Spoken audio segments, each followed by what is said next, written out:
എല്ലാവർക്കും നമസ്കാരം. ഇന്ന് ഈ വീഡിയോയിൽ നമ്മൾ സംസാരിക്കുന്നത് കൊല്ലത്ത് നടന്ന രണ്ട് ദാരുണമായ സംഭവത്തെ കുറിച്ചാണ്. ഒന്ന് കൊല്ലം ഇരവിയടുത്ത് നടന്ന ഒരു കൊലപാതകത്തെക്കുറിച്ചും രണ്ട് കൊട്ടാരക്കരയിൽ നടന്ന പ്രായപൂർത്തിയാവാത്ത രണ്ട് വിദ്യാർത്ഥികളുടെ ആത്മഹത്യയെക്കുറിച്ചുമാണ്. ഈ രണ്ട് സംഭവങ്ങൾക്കും ചില സമാനതകളുണ്ട്. അതിനെക്കുറിച്ചാണ് നമ്മൾ ഈ വീഡിയോയിൽ പ്രധാനമായിട്ട് ചർച്ച ചെയ്യുന്നത്. ഒന്നാമത്തെ സംഭവം കൊല്ലം ഇരവിപുരം സ്വദേശിയായ അരുൺ എന്ന ചെറുപ്പക്കാരനെ കുറിച്ചാണ്. ഈ പയ്യൻ പഠിക്കുമ്പോൾ തന്നെ തന്നോടൊപ്പം പഠിച്ച ഒരു പെൺകുട്ടിയുമായിട്ട് പ്രണയത്തിലാകുകയും ആ പ്രണയം ഇരു വീട്ടുകാര് അറിയുകയും ചെയ്തു. ഇതിനെ തുടർന്ന് അവര് കൂടിയാലോചിച്ച് ഇവരുടെ വിവാഹം നടത്തി കൊടുക്കാം എന്ന് പറയുകയും ചെയ്തു. എന്നാൽ പെൺകുട്ടിയുടെ പിതാവായ പ്രസാദുമായിട്ട് ഈ അരുണ് ഇടയ്ക്കിടയ്ക്ക് പ്രശ്നങ്ങളുണ്ടായി. ഈ പെൺകുട്ടിയെ ഈ പ്രസാദിന്റെ വീട്ടിൽ നിന്നും മാറ്റി താമസിപ്പിക്കുകയും ചെയ്തു. ഇങ്ങനെ സംഘർഷം ഉണ്ടായതിന്റെ പേരില് ഈ അരുണിന്റെ മാതാപിതാക്കള് ഈ അരുണിനെ ഗൾഫിലേക്ക് അയച്ചു. ഗൾഫിൽ ചെന്ന് ഒരു 2-3 മാസം കഴിഞ്ഞപ്പോൾ ഈ പെൺകുട്ടിയുടെ നിർബന്ധപ്രകാരം ഈ അരുണ് തിരിച്ച് നാട്ടിലേക്ക് മടങ്ങി വരികയാണ് ചെയ്തത്. ഇങ്ങനെ വിദേശത്തു നിന്നും മടങ്ങിയെത്തിയ അരുണ് നിരന്തരമായിട്ട് ഈ പെൺകുട്ടിയെ പോയി കാണാറുണ്ട്. ഇങ്ങനെ കാണുന്ന ഈ വിഷയം അറിഞ്ഞുകൊണ്ട് ഈ പ്രസാദ് നിരന്തരമായി മദ്യപിച്ചതിന് ശേഷം ഈ അരുണിനെ വിളിച്ച് ഭീഷണിപ്പെടുത്താറുണ്ട്. ആദ്യം സമയത്തൊക്കെ ഈ പെൺകുട്ടിയും ഈ അരുണും തമ്മിൽ വിവാഹം കഴിക്കുന്നതിന് ഇരു വീട്ടുകാരും സമ്മതിച്ചാണ്. എല്ലാവർക്കും ഇഷ്ടമാണ്. എന്നാൽ ഈ പ്രസാദിന് ചില സമയങ്ങളിൽ മദ്യപിച്ചതിന് ശേഷം ഈ അരുണിനെ വിളിച്ച് ഭീഷണിപ്പെടുത്താറുണ്ട് എന്നാണ് ഇവര് പറയുന്നത്. ഇങ്ങനെ ഒരു ദിവസം ഈ അരുണിനെ വളരെ സ്നേഹത്തോടെ ഈ പ്രസാദ് വീട്ടിലേക്ക് വിളിച്ചതിന് ശേഷം അവര് തമ്മിൽ തർക്കം ഉണ്ടാകുകയും ഈ അരുണിനെ ഈ പ്രസാദ് കുത്തിക്കൊല്ലുകയാണ് ചെയ്തത്. ഈ അരുണിനെ കുത്തിക്കൊന്നതിന് ശേഷം ഈ പെൺകുട്ടിയുടെ പിതാവായ പ്രസാദ് ഇരവിപുരം പോലീസ് സ്റ്റേഷനിൽ എത്തുകയും കീഴടങ്ങുകയും ചെയ്തു. ഈ സംഭവത്തിന് ശേഷം ചില ആരോപണങ്ങൾ ഈ അരുണിന്റെ കുടുംബക്കാർ ഉന്നയിക്കുന്നുണ്ട്. അതായത് ഇതൊരു ദുരഭിമാന കൊലയായിട്ട് പരിഗണിക്കണം എന്നാണ് അരുണിന്റെ വീട്ടുകാരുടെ അഭിപ്രായം എന്ന് പറയുന്നത്. അതിനുള്ളൊരു കാരണം ഇരു വീട്ടുകാരും തമ്മിൽ ഈ ബന്ധങ്ങൾക്ക് സമ്മതിച്ചിട്ടുണ്ട് എങ്കിലും ഈ പ്രസാദിന് ഇവരുടെ ജാതി സംബന്ധമായിട്ടുള്ള എന്തൊക്കെയോ വിഷയങ്ങൾ ഉണ്ടായതുകൊണ്ടാണ് ഇത്തരത്തിൽ ഈ അരുണിനെ പ്ലാൻ ചെയ്ത് വിളിച്ചു വരുത്തി കൊലപാതകം ചെയ്തത് എന്നാണ് ഈ അരുണിന്റെ വീട്ടുകാർ ആരോപിക്കുന്നത്. ജാതി സംബന്ധമായിട്ടുള്ള വിഷയങ്ങളിലേക്കൊന്നും നമ്മളിപ്പോൾ കടക്കുന്നില്ല. ഇവിടെ പ്രധാനമായിട്ട് പറയാനുള്ള ഒരു കാര്യം എന്ന് പറഞ്ഞാൽ ഈ അരുണും ഈ പെൺകുട്ടിയും തമ്മിൽ പ്രണയത്തിലാവുന്നത് സ്കൂൾ കാലഘട്ടത്തിലാണ്. സ്കൂൾ സമയങ്ങളിൽ പഠിക്കാനുള്ള സമയം ഉപേക്ഷിച്ച് ഇവര് പ്രണയത്തിലാവുകയും ഇത് വീട്ടുകാരെ അറിയുകയും വലിയ സംഘർഷങ്ങളിലേക്ക് നയിക്കുകയും ചെയ്തു. ആണും പെണ്ണും തമ്മിൽ പ്രണയത്തിലാവുന്നത് സ്വാഭാവികമാണ്. എന്നാൽ അതിന്റെ പേരിൽ കത്തിയെടുക്കുകയും കൊലപാതകം ചെയ്യുകയും ചെയ്യുന്നത് അംഗീകരിക്കാൻ പറ്റുന്ന കാര്യമല്ല. പഠിക്കേണ്ട സമയത്ത് വിദ്യാർത്ഥികൾ അവരുടെ പഠനത്തിലാണ് ഫോക്കസ് ചെയ്യേണ്ടത്. അതിന് പകരം പ്രണയത്തിലേക്ക് ഫോക്കസ് ചെയ്യുകയും അത് വലിയ സംഘർഷങ്ങളിലേക്ക് നീങ്ങി ഇങ്ങനെ ഒരു വലിയ കൊലപാതകത്തിൽ എത്തുകയും ചെയ്തു. ഇതിന്റെ ഏറ്റവും വലിയൊരു പ്രധാനപ്പെട്ട ഒരു കാര്യം എന്ന് പറഞ്ഞാൽ ഇരു വീട്ടുകാർക്കും വലിയ നഷ്ടമാണ് സംഭവിച്ചത്. ഈ നഷ്ടം ഒരു കാരണവശാലും നികത്താൻ പറ്റുന്ന ഒരു കാര്യമല്ല. ഇവിടെ ജാതിയാണ് മെയിനായിട്ട് ഇവർ ഉന്നയിക്കുന്ന ഒരു വിഷയം. ഇതൊരു ദുരഭിമാന കൊലയായിട്ട് പരിഗണിക്കണമെന്നാണ് അരുണിന്റെ വീട്ടുകാരുടെ ആവശ്യം. ഇതിന് സമാനമായിട്ടുള്ള ഒരു സംഭവമാണ് കൊട്ടാരക്കരയിൽ നടന്നത്. ഇവിടെ കൊലപാതകമല്ല നടന്നത്, ഇവിടെ ആത്മഹത്യയാണ് നടന്നത്. പഠിക്കേണ്ട വിദ്യാർത്ഥികൾ, അതായത് 17 വയസ്സ് മാത്രം പ്രായമുള്ള 2 വിദ്യാർത്ഥികൾ. ആ ഒരു സംഭവത്തിലേക്ക് നമുക്കൊന്ന് കടന്നു ചെല്ലാം. പൂയപ്പള്ളി സ്വദേശിനിയായ ദേവനന്ദ, അതുപോലെ തന്നെ കൊട്ടാരക്കര അമ്പലംകുന്ന് സ്വദേശിയായ ഷെവിൻ ഷാ, ഇവർ രണ്ടുപേരും സ്കൂൾ കാലഘട്ടം മുതൽ ഒരുമിച്ച് പഠിച്ച ആളുകളാണ്. ഇവർ രണ്ടുപേരും പ്രണയത്തിലായിരുന്നു. ഇവർ 10ാം ക്ലാസ് പാസ്സാവുന്നത് എല്ലാ വിഷയങ്ങൾക്കും A+ നേടിയാണ്. അതിനുശേഷം +1 ചേരുന്നത് 2 സ്കൂളുകൾ. ഈ ദേവനന്ദ ഓടനാവട്ട സ്കൂളിലും അതുപോലെ തന്നെ ഈ ഷെവിൻ ഷാ കൊട്ടാരക്കര ബോയ്സ് സ്കൂളിലുമാണ് +1 ചേർന്നത്. എന്നിട്ടും ഇവർ രണ്ടുപേരും ഈ സ്കൂൾ കാലഘട്ടത്തിലുണ്ടായ പ്രണയം തുടരുകയാണ് ചെയ്തത്.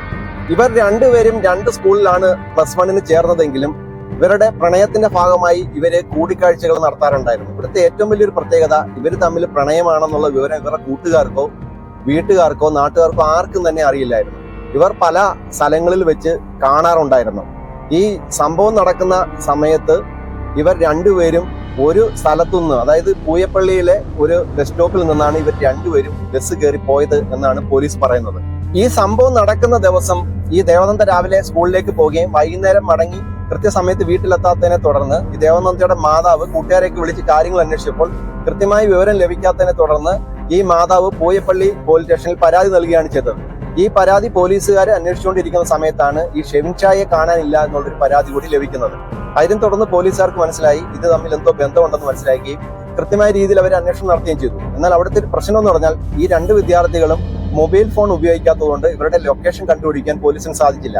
പിന്നീട് തൊട്ടടുത്ത ദിവസം ശാസ്താംകോട്ട തടാകത്തിൽ 2 മൃതദേഹങ്ങൾ ഒഴുകി നടക്കുന്നതായിട്ട് പോലീസിന് റിപ്പോർട്ട് ലഭിക്കുകയും അവരവിടെ ചെന്ന് പരിശോധിച്ചപ്പോൾ ഇവരുടെ രണ്ടുപേരുടെയും മൃതദേഹങ്ങളാണെന്ന് മനസ്സിലാക്കുകയും ചെയ്തു. പ്രാഥമികമായിട്ട് പോലീസുകാരുടെ പരിശോധനയിൽ നിന്നും പുറത്തു വരുന്ന ഒരു കാര്യം എന്ന് പറഞ്ഞാൽ ഇവർ രണ്ടുപേരും കൂടെ ചേർന്ന് ആത്മഹത്യ ചെയ്തു എന്നാണ്. ഇവിടുത്തെ ഏറ്റവും വലിയൊരു പ്രത്യേകത എന്ന് പറഞ്ഞാൽ ഇവരുടെ പ്രണയത്തെക്കുറിച്ച് ഇവരുടെ കൂട്ടുകാർക്കോ വീട്ടുകാർക്കോ അധ്യാപകർക്കോ നാട്ടുകാർക്കോ ആർക്കും തന്നെ അറിയില്ല എന്നുള്ളതാണ്. ഇവരെ ആത്മഹത്യയിലേക്ക് നയിച്ച കാരണത്തെക്കുറിച്ച് ആർക്കും ഒരു വ്യക്തതയൊന്നുമില്ല. പ്രാഥമികമായിട്ട് ചിന്തിക്കുമ്പോൾ മനസ്സിലാവുന്ന ഒരു കാര്യം, ഇവർ രണ്ടുപേരും 2 മതസ്ഥരാണ്. അതായത് ഈ ഷെവിൻ ഷാ മുസ്ലിമും അതുപോലെ തന്നെ ദേവനന്ദ ഹിന്ദുവാണ്.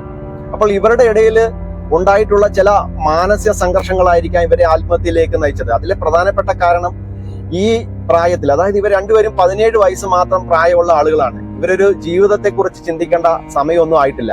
ഇവർ പഠിക്കേണ്ട സമയമാണ്. ഇത്തരത്തിൽ പഠിക്കുന്ന സമയത്ത് ഉണ്ടാവുന്ന പ്രണയങ്ങളൊക്കെ ഇത്രത്തോളം സീരിയസ് ആയി മാറുമെന്ന് ഉള്ള ഒരു കാര്യം ഈ മാതാപിതാക്കളൊക്കെ മനസ്സിലാക്കേണ്ട ഒരു കാര്യമാണ്.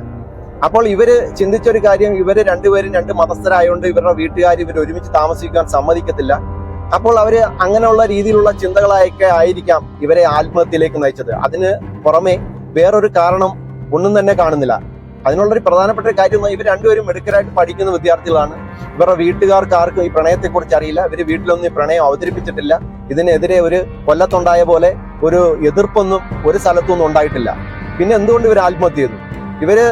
ഈ പോലീസുകാർ പറയുന്ന ഒരു കാര്യം എന്ന് പറഞ്ഞാൽ, ഈ മരിക്കുന്ന ദിവസം ഈ പൂയപ്പള്ളിയിലെ ഒരു ബസ് സ്റ്റോപ്പിൽ നിന്ന് ഇവർ രണ്ടുപേരും ഒരുമിച്ച് യാത്ര ചെയ്ത് കൊട്ടാരക്കൽ എത്തുകയും ഇവർ ശാസ്താംകോട്ടയിലേക്ക് ബസ് കയറി പോവുകയും ചെയ്തു എന്നാണ് CCTVയിൽ നിന്നൊക്കെ മനസ്സിലാക്കുന്നത്.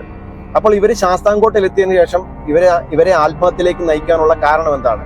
ഇവർ നേരത്തെ പ്ലാൻ ചെയ്ത് ആത്മഹത്യ ചെയ്യാൻ തീരുമാനിച്ചതാണ്. ഇങ്ങനെയുള്ള വിവരങ്ങളെ കുറിച്ചൊന്നും ആർക്കും തന്നെ ഒരു വ്യക്തതയില്ല എന്നുള്ളതാണ് ഏറ്റവും പ്രത്യേകതയായിട്ടുള്ള ഒരു കാര്യം എന്ന് പറഞ്ഞാൽ. ഈ ശാസ്താംകോട്ട തടാകത്തെ കുറിച്ച് ഞാൻ എൻ്റെ ഒരു സുഹൃത്തിനോട് ചോദിച്ചപ്പോൾ മനസ്സിലാക്കാൻ സാധിച്ച ഒരു കാര്യം എന്ന് പറഞ്ഞാൽ, ഇതുപോലെ പ്രണയിക്കുന്ന ആളുകൾക്ക് വന്നിരിക്കാൻ വേണ്ടിയുള്ള ഒരു പ്രത്യേക സ്ഥലങ്ങളൊക്കെ അവിടെ ഉണ്ട്. വളരെ സ്വകാര്യമായിട്ടുള്ള സ്ഥലങ്ങളൊക്കെ ഉണ്ട് എന്നാണ് അറിയാൻ സാധിച്ചത്. അപ്പോൾ ഈ വിദ്യാർത്ഥികൾ കൃത്യമായ രീതിയിൽ ഈ ശാസ്താംകോട്ട തടാകത്തിന്റെ തീരത്തേക്ക് പോയത് ഇവർ നേരത്തെ അവിടെ പോയിട്ടുണ്ടാവാം. അതായിരിക്കാനാണ് സാധ്യത. ഇവിടെ ഏറ്റവും പ്രധാനമായിട്ട് മാതാപിതാക്കൾ ശ്രദ്ധിക്കേണ്ട ഒരു കാര്യം എന്ന് പറഞ്ഞാൽ, ഇവർക്ക് രണ്ടുപേർക്ക് 17 വയസ്സേ ഉള്ളൂ. ഇവർ രണ്ടുപേരും 2 സ്കൂളിലാണ് പഠിക്കുന്നത്. ഇവർ രണ്ടുപേരും ഫോൺ ഉപയോഗിക്കുന്നില്ല. ഇതൊക്കെ ചില പ്രത്യേകതകളാണ്. അപ്പോൾ ഈ വിദ്യാർത്ഥികൾക്ക് ഉണ്ടാവുന്ന മാനസിക സംഘർഷം കൃത്യമായി നിരീക്ഷിച്ചറിയാൻ ഈ മാതാപിതാക്കൾക്ക് സാധിക്കുന്നില്ല എന്നുള്ളതാണ് ഏറ്റവും പ്രധാനപ്പെട്ട ഒരു കാര്യം. നമ്മൾ വളർത്തുന്ന നമ്മുടെ കുഞ്ഞുങ്ങൾ വീട്ടിൽ പെരുമാറുന്ന രീതികൾ, ആ പെരുമാറ്റത്തിൽ എന്തെങ്കിലും മാറ്റം ഉണ്ടെങ്കിൽ അത് ചോദിച്ചറിയാൻ ഒക്കെ മാതാപിതാക്കൾ ശ്രമിക്കണം. അവർക്ക് ചിലപ്പോൾ ചില വീടുകളിലൊക്കെ നമ്മൾ കാണുന്ന ഒരു പ്രത്യേകത, അവർക്ക് സ്വകാര്യമായിട്ട് ചില റൂമുകളൊക്കെ ഉണ്ട്. അതൊക്കെ പൂട്ടിയിട്ടിരിക്കുകയാണ്. അവർ അതിനകത്താണ് ഇരിക്കുന്നത്. അവരാരോട് സംസാരിക്കുന്നു, ആരോട് എന്ത് പറയുന്നു, ഇതിനെക്കുറിച്ചൊന്നും മാതാപിതാക്കൾക്കൊന്നും വ്യക്തമായിട്ടുള്ള ധാരണയൊന്നുമില്ല. 17 വയസ്സ് കഴിഞ്ഞാൽ അവർക്ക് സ്വകാര്യത വേണം എന്ന് ആഗ്രഹിക്കുന്നവരാണ് ചില മാതാപിതാക്കൾ. അവർക്ക് സ്വകാര്യതയുടെ ഒന്നും ആവശ്യമില്ല. അവര് ഏത് രീതിയിലാണ് പെരുമാറുന്നത്, അവരുടെ പെരുമാറ്റത്തിൽ എന്തെങ്കിലും മാറ്റം ഉണ്ടോ, ഇതൊക്കെ കൃത്യമായിട്ട് നിരീക്ഷിച്ചറിയേണ്ടത് മാതാപിതാക്കളുടെ ഉത്തരവാദിത്വമാണ്. ഇത്തരം ബന്ധങ്ങളൊക്കെ ഉണ്ടായി കഴിഞ്ഞാൽ അവർ മാതാപിതാക്കളോടൊക്കെ സംസാരിക്കുന്ന സമയങ്ങളിലൊക്കെ കുറവ് സംഭവിക്കുകയും അവര് ഈ ഒരു പ്രണയത്തിന് വേണ്ടി സമയം ഇൻവെസ്റ്റ് ചെയ്യുകയൊക്കെ ചെയ്യും. പഠിത്തത്തിൽ ഉഴപ്പ് കാണിക്കും. ഇങ്ങനെയൊക്കെയുള്ള ചില സൂചനകൾ നൽകും. ഇതൊക്കെ കൃത്യമായിട്ട് നിരീക്ഷിച്ചറിയാൻ മാതാപിതാക്കൾക്ക് സാധിക്കുന്നില്ല എന്നുള്ളത് സങ്കടകരമായിട്ടുള്ള ഒരു കാര്യമാണ്. ഈ 2 വിദ്യാർത്ഥികളെ കുറിച്ചും മോശപ്പെട്ട ഒരു അഭിപ്രായങ്ങളും ഒരു കോണിൽ നിന്നും ഉയർന്നു വന്നിട്ടില്ല. ഈ 2 വീട്ടുകാരെ സംബന്ധിച്ച് ഏറ്റവും വലിയ നഷ്ടമാണ് ഉണ്ടായിരിക്കുന്നത്. ഇവിടെ മാതാപിതാക്കൾ പ്രധാനമായിട്ട് മനസ്സിലാക്കേണ്ട ഒരു കാര്യമുണ്ട്. ഏത് മക്കൾ മരിച്ചാലും അത് ഏത് മാതാപിതാക്കളെ സംബന്ധിച്ചും വലിയ നഷ്ടമാണ്. അതിനുള്ള കാരണം ഏത് തന്നെ ആയാലും അത് വലിയ നഷ്ടമാണ്. എന്നാൽ ഇത്തരത്തിലുള്ള കാരണങ്ങൾ, അതായത് പ്രണയിക്കുകയും ഇങ്ങനെ പോയി ആത്മഹത്യ ചെയ്യുന്നത് നഷ്ടത്തിനോടൊപ്പം തന്നെ വലിയ നാണക്കേടിലേക്കും ഈ മാതാപിതാക്കളെ നയിക്കും എന്നുള്ളതാണ് ഏറ്റവും വലിയൊരു പ്രത്യേകത എന്ന് പറഞ്ഞാൽ. മാതാപിതാക്കൾ ശ്രദ്ധിക്കേണ്ട ഏറ്റവും പ്രധാനപ്പെട്ട ഒരു കാര്യമുണ്ട്. അതായത് ഇങ്ങനെ മക്കളുടെ പ്രണയം ശ്രദ്ധിക്കുന്നതിനോടൊപ്പം തന്നെ മക്കളുടെ സൗഹൃദങ്ങൾ കൂടി ശ്രദ്ധിക്കേണ്ടത് ഏറ്റവും അത്യാവശ്യമായിട്ടുള്ള ഒരു കാര്യമാണ്. സൗഹൃദങ്ങളിലും ഇതുപോലെ മരണങ്ങൾ നടക്കുന്നുണ്ട്. അതുപോലെ തന്നെ ആ മരണങ്ങൾ ഈ മാതാപിതാക്കളെ നാണക്കേടിലേക്ക് നയിക്കുന്നുമുണ്ട്. അതായത് ഈ പ്രണയിക്കുക, ആ പ്രണയിച്ചതിന് ശേഷം ഇവര് ഇങ്ങനെ വിവാഹമൊക്കെ നടക്കുന്നതിനെ കുറിച്ച് ആലോചിക്കുകയും അത് നടക്കാതെ വരുമ്പോൾ ഇതുപോലെ ആത്മഹത്യ ചെയ്യുകയും ചെയ്യുമ്പോൾ ചില നാണക്കേടുകൾ ഉണ്ടാവും. അതോടൊപ്പം തന്നെയാണ് ചില സൗഹൃദങ്ങളും മരണത്തിൽ ചെന്ന് കലാശിക്കുകയും അതുപോലെ നാണക്കേട് ഉണ്ടാക്കി വെക്കുകയും ചെയ്യും. അതിനെക്കുറിച്ചും ഞാൻ ചില കാര്യങ്ങൾ പറയാം. ചില വിദ്യാർത്ഥികൾക്ക് പ്രണയം കാണത്തില്ല, എന്നാൽ ചില ആളുകളുമായിട്ട് സൗഹൃദം കാണും. ആണും പെണ്ണും തമ്മിലുള്ള സൗഹൃദത്തെ കുറിച്ചാണ് ഞാൻ പറയുന്നത്. അത് ചിലപ്പോൾ മരണത്തിൽ ചെന്ന് കലാശിക്കാറുണ്ട്. ഈ വീട്ടുകാർക്ക് അത് നാണക്കേട് ഉണ്ടാക്കി വെക്കാറുമുണ്ട്. നഷ്ടത്തിലുപരിയായിട്ട് ചില നാണക്കേടുകളും കൂടെ ഇതുമായിട്ട് സംബന്ധിച്ചുണ്ടാവും. അതിലൊരു ഉദാഹരണം പറയാം. അതായത് തിരുവനന്തപുരത്ത് ഒരു കോളേജിൽ ഒരുപാട് വിദ്യാർത്ഥികൾ പഠിക്കുന്നു. ആ വിദ്യാർത്ഥികൾ ആണും പെണ്ണും ചേർന്ന് ഓരോ ബൈക്കുകളിലായിട്ട് ഈ കൊല്ലം ജില്ലയിലെ മലയോര പ്രദേശമായ തെമ്മലിലേക്ക് ചില കാഴ്ചകൾ കാണാൻ വേണ്ടി വരുന്നു. അവർ രാവിലെ കോളേജിൽ നിന്ന് അവധി ദിവസം തിരിക്കുന്നു. ഇത് മാതാപിതാക്കൾ ആരും അറിയുന്നില്ല. തിരിച്ചിട്ട് ഇവര് ഈ കാഴ്ചകളൊക്കെ കണ്ടതിന് ശേഷം ഇതിലൊരു വിദ്യാർത്ഥി ഒരു പെൺകുട്ടിയുമായിട്ട് കൊല്ലത്ത് അവരുടെ വീട്ടിലേക്ക് പോകുന്നു. എന്ന് പറഞ്ഞാൽ ഈ ബാക്കിയുള്ള വിദ്യാർത്ഥികളെല്ലാം തിരുവനന്തപുരത്തേക്ക് മടങ്ങി, ഈ കാഴ്ചകളൊക്കെ കണ്ടതിന് ശേഷം തിരുവനന്തപുരത്തേക്ക് മടങ്ങി.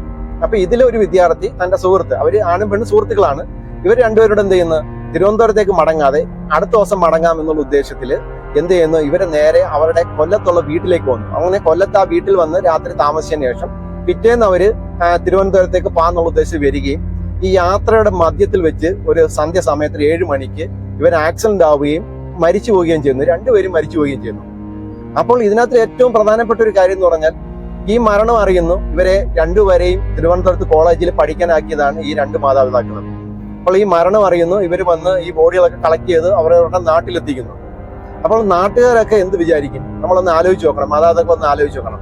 ഇവരെ തമ്മിൽ പ്രണയമൊന്നുമില്ല, ഇവരെ തമ്മിൽ സൗഹൃദമാണ്. പക്ഷെ സൗഹൃദമാണെങ്കിൽ പോലും ഇത്തരത്തിലുള്ള മരണങ്ങളൊക്കെ നാട്ടുകാരുടെ കണ്ണിൽ വലിയ വിഷയമാണ്.